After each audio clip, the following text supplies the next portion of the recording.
What's up, podcast listeners?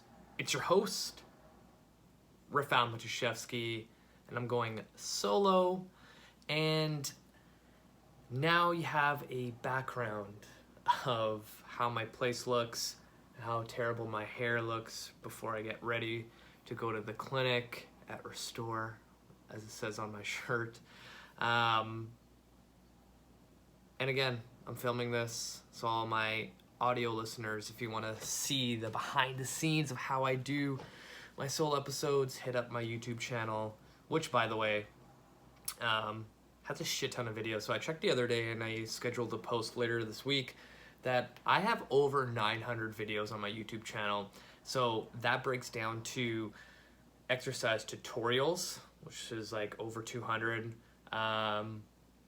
exercise demonstrations that I use for all my in-person and online clients, a bunch of random like life rants that I used to do, a YouTube show that I started and then realized I might as well just do a podcast, and some other random stuff about fitness and health that's on there. Super helpful. So what I would do is hit the link that I'm going to put into this video on YouTube and this podcast episode in the show notes to subscribe, because I post a lot of my stuff there, and it's a good resource that, you know, because I also have playlists. Like, say for example, you're working out, you're like, oh, I need like a core exercise that's functional and that's not going to hurt my lower back. If you go to my YouTube page, I have a playlist with a section called core exercises, and there's like 400 of them in there. So it's a good resource for the everyday Joe and the new coach out there. All right, I got to do some shout outs before we begin. Got a new number one all the way in Australia. Shout out to Perth. Definitely want to check out Australia one of these days. This is a super long flight and it's super expensive to fly from Vancouver, but it's definitely on my bucket list. Number two, some local love out here in Vancouver, British Columbia. Shout out to everyone in Vancouver listening to my show. Super awesome. And my number three, all the way in the UK again, the city of Glasgow. Shout out to everyone in the UK listening to my show. Super, super humbled by it. All right. This is episode 266, I believe, and a lot of my solo episodes have been more about the bigger picture. And, you know, when I first started in the industry, I was just like, this is what you got to do. This is how you're going to be successful. Eat clean, sleep, work out, do all that stuff. But as we all know, there's more to it than just do this and you'll get this outcome.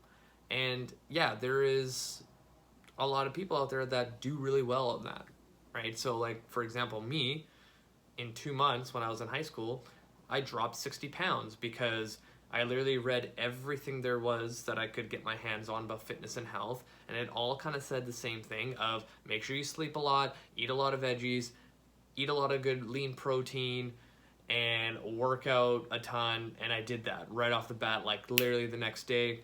Did that 7 days a week, and boom, there you go. It happens. People see success doing that. But the 99% out there that haven't seen that success, because like everyone knows diets work. Everyone knows that exercise works, but a lot of people can't stick to it. So for the longest time, I've been really challenging myself to figure out what the fuck is going on with people like that. What's holding them back? And I said this in my last episode with Jen about this topic of happiness. Think about that. When you're happy, you have all the motivation in the world to continue going on. An example is, you know, someone, because I have a newfound love for Harry Potter.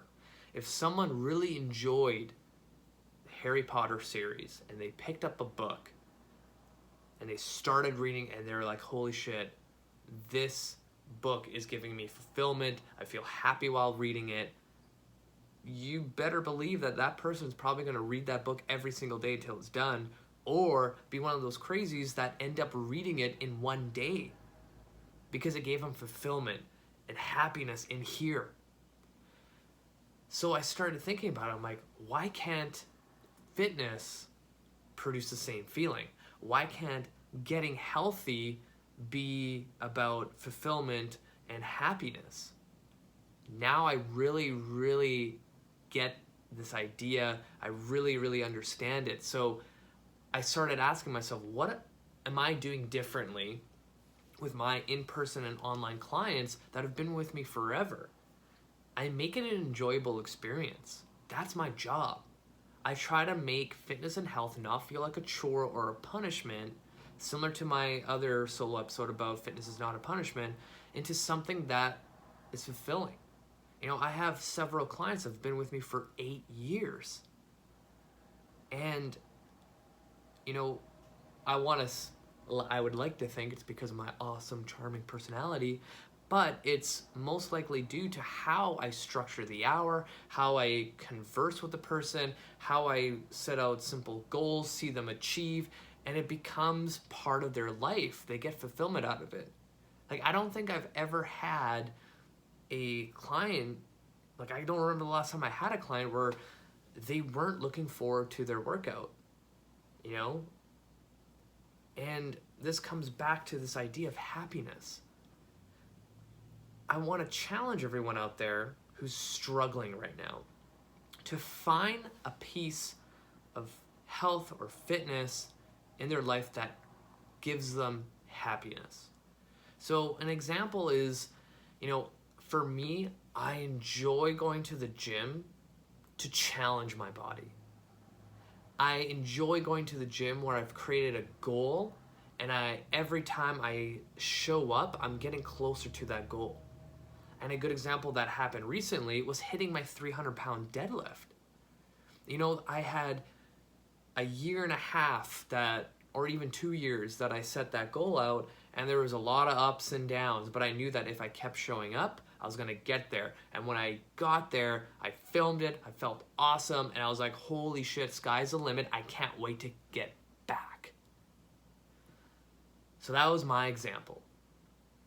Another example is, I've had people in the past where they trained with me, and it wasn't their thing. And I always told myself, you know what, not everyone's gonna like what I like, not everyone's gonna like the whole gym idea, but maybe there's something else out there that promotes their, happiness when it comes to fitness and health. And there's one person in particular that I trained probably 6 years ago. She just wanted to have fun. And I remember having a conversation with her, and she's like, would you ever incorporate Zumba movements in my warm-up? And I'm like, well, it's not really my thing, and I don't see myself doing Zumba movements and then you following along with me, because that's just not my jam. And I told her I train a little bit differently than that, and she saw the benefit of training, but it wasn't, it didn't give her that happiness, that fulfillment. So I didn't want to fail her. So what I did was I looked around, asked around, and found a great Zumba instructor. And one day she came in, and I was like, you know what? As much as I want you to keep seeing me, I know that you probably won't be successful long term if you continue seeing me, because you're going to get to a point where you're like, you know what? It's not worth it. I'm going to quit. And I was like, my major goal is to make sure you don't quit fitness and health ever. So I referred her to a Zumba instructor locally, and she ended up killing it. She goes almost every single day to Zumba classes, and she loves it.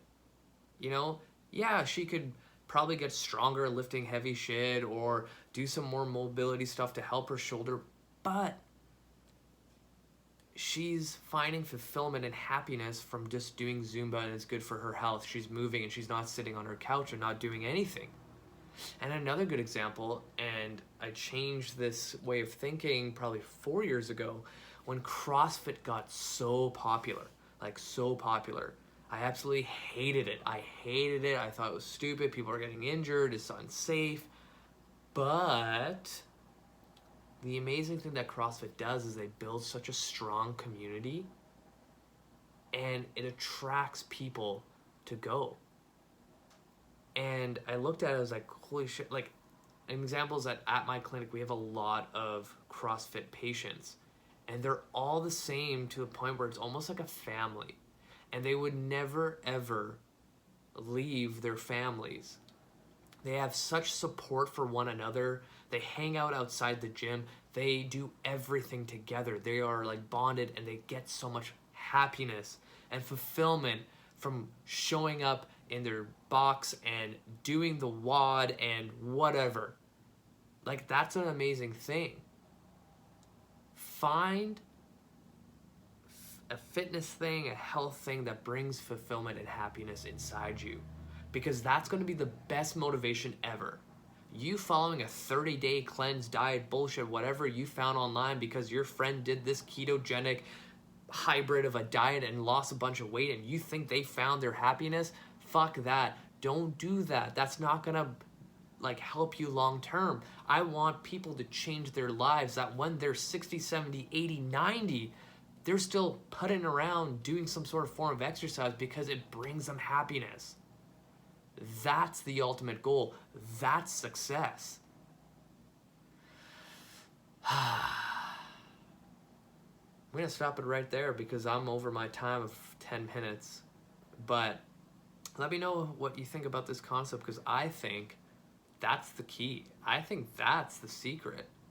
Find something in the fitness and health industry that makes you excited, happy, and gives you fulfillment at the end of the day. And I guarantee you will be successful. That's it for me, you guys. Thank you so much for listening. Thank you for all the listeners since day one. Thank you for all the new listeners. You guys are fucking amazing. Thank you, thank you, thank you. Share this podcast with your friends and family. Give me a 5-star review on iTunes, Stitcher Radio, Google Play, and SoundCloud that I'm on. And I will continue giving you the best fitness, health, and advice. You guys are amazing. Thank you, thank you, thank you. Let's crush the day. Let's crush the week. Let's crush the end of this year. 2020 is coming. We're going to come in hot. I mean hot. We're going to fucking crush it together. All right, guys. That's it. We'll see you around.